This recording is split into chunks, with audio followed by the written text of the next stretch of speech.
श्री शिवाय नमस्तुभ्यम। हर हर महादेव। आप सभी शिव भक्तों को सत सत नमन और मेरे प्यारे नन्हे मुन्ने गणपति जी को मेरा पहला प्रणाम। आज मैं आप सबको एक शिव चर्चा से जुड़ी एक कथा सुनाने जा रही हूँ, जिसमें कि शिव ने अपनी भक्त के लिए कैसे रूप धारण कर उनकी रक्षा की। और ये कथा बहुत ही अच्छी है, आप इसे ध्यान से सुने और शिव की कथा का आनंद लें।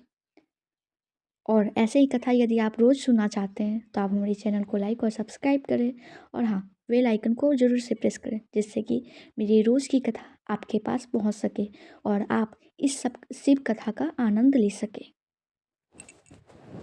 चलिए कथा प्रारंभ करते हैं। श्री शिवाय नमस्तुभ्यम। एक गांव में एक औरत रहती थी, बूढ़ी औरत, जिसका कि कोई भी सहारा ना था। लेकिन वो रोज़ शिव भजन के लिए शिव मंदिर जाया करती थी। उसके पास एक अमरूद का पेड़ था, जिसे बेच के ही वो अपना पालन पोषण मतलब कि खुद का घर चलाया करती थी। लेकिन वो अमरूद भी कई बच्चे आके उससे तोड़ के खा लेते थे।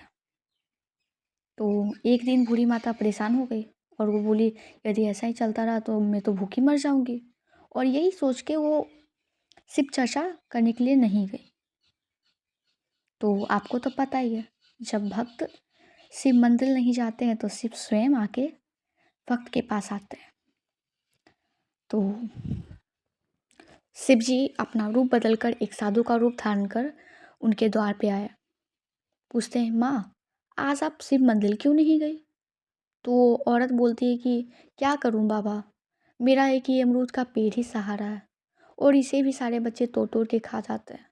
यदि ऐसा ही चलता रहा तो मैं तो भूखी ही मर जाऊंगी। तो गुरु बाबा कहते हैं कि आप ऐसा करो ना माँ, आप जाओ शिव चर्चा में, मैं इस पेड़ का रखवाला करूँगा। इतना सुनते ही वो शिव के मंदिर चली गई और वहाँ पे अपना भजन कीर्तन करने लगी। जैसे ही वो गई वैसे ही गांव के सारे बच्चे आके अमरूद के पेड़ में लटक के अमरूद तोड़ने लग गए। और वहीं पे तो शिव जी सारा चीज़ देख ही रहे थे।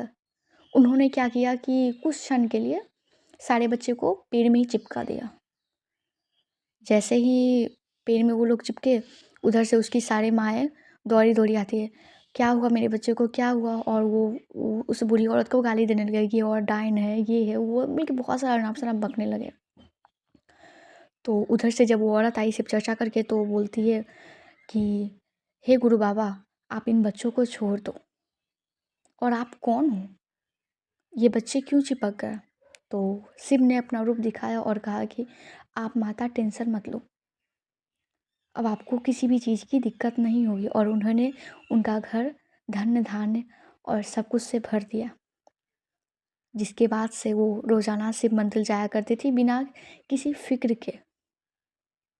तो इसीलिए कहते हैं, भोला खुद तो गरीब है लेकिन अपने भक्तों को गरीब नहीं छोड़ते।